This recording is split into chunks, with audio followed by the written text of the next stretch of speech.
কথা বলবো যে দেখেন এই যে বিমটা আছে, দেখেন এই যে বিমটা আছে, এই বিম থেকে যে নিচের অংশটা দেখেন এখানে এখানে কিন্তু হচ্ছে নিচে যে গাঁথনিটা করছে এটা ফাইটা গেছে। এখন এটা যদি বিল্ডিং এর সামনে হয় তাহলে কিন্তু একটা বিপজ্জনক হয়, আবার যদি হচ্ছে এটার পিছনে হয় তাহলে একটা জিনিস সমস্যা হয়। এখন পিছনে হলে কি সমস্যা হইতে পারে, পিছনে যদি এই সমস্যাগুলো হয় তাহলে যেটা হবে সেটা হচ্ছে দেখেন এটা কেন হয়েছে আগে সেটা বলি। সেটা হচ্ছে যখন হচ্ছে আপনার গাঁথনি করতেছেন একটা শুকনা বালির মধ্যে হচ্ছে আপনি করে দিচ্ছেন গাঁথনি, কিন্তু তখন করার দরকার ছিল কি ভালো ভালো কম্পেকশন করতে হইতো, দুর্মুষ করতে হইতো। দুর্মুষ করার পর তারপর যদি আপনি হচ্ছে এটার গাঁথনিটা করতেন তাহলে কিন্তু গাঁথনিটা নিচের দিকে আপনার চাইপা যাইতো না, ঠিক আছে, মানে ক্রাশিং করতো না বা নিচের দিকে ক্র্যাশ করতো না।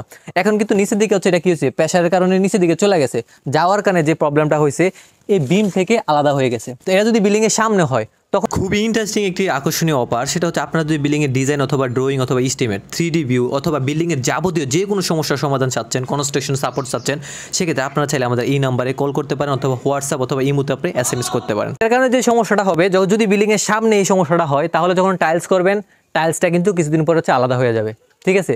মানে আপনি যেটাই করেন আপনি কিন্তু এটার মধ্যে পাবেন না, ঠিক আছে, কোয়ালিটিটা ঠিক পাবেন না। আজকে ধরেন এটার মধ্যে এখন ঢুকেই নাই বিল্ডিংয়ে, আজকে ধরেন হচ্ছে না হলো হচ্ছে 1 মিলি বা 1.5 মিলি মতো হয়েছে, বাট এটা কিছুদিন পরে 4-5 বছর পরে হচ্ছে এটা 5 মিলি 7 মিলি অথবা 1 সেন্টিমিটার 2 সেন্টিমিটার 3 সেন্টিমিটার হইতে পারে। তখন 1-2 ইঞ্চি যদি এরকম হয়ে যায় তাহলে কিন্তু আপনার বিল্ডিং কিন্তু ফাটলটা দেখা যায় বাড়ির সামনে, তাহলে একদম বাজে একটা দেখা যায়, ঠিক আছে।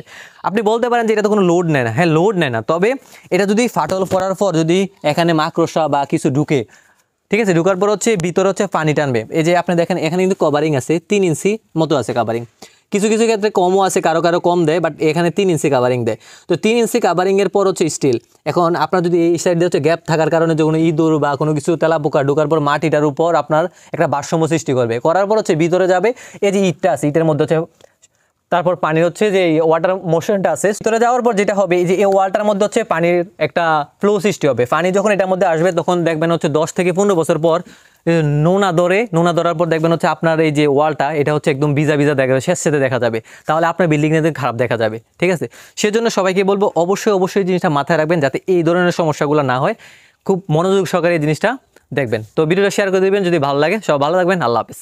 ইন্টারেস্টিং ভিডিও পাওয়ার জন্য আমাদের রিচ ইঞ্জিনিয়ারিং ইউটিউব চ্যানেল অথবা ফেসবুক পেজ অথবা টিকটক অথবা ইনস্টাগ্রাম যেখানেই আপনি থাকেন না কেন, যেখান থেকে ভিডিওটা দেখছেন না কেন, আমাদের চাইলে আপনি ফলো করতে পারেন। সব ভালো থাকবেন, সুস্থ থাকবেন, আল্লাহ হাফেজ। দেখা হবে ইনশাআল্লাহ পরের ভিডিওতে।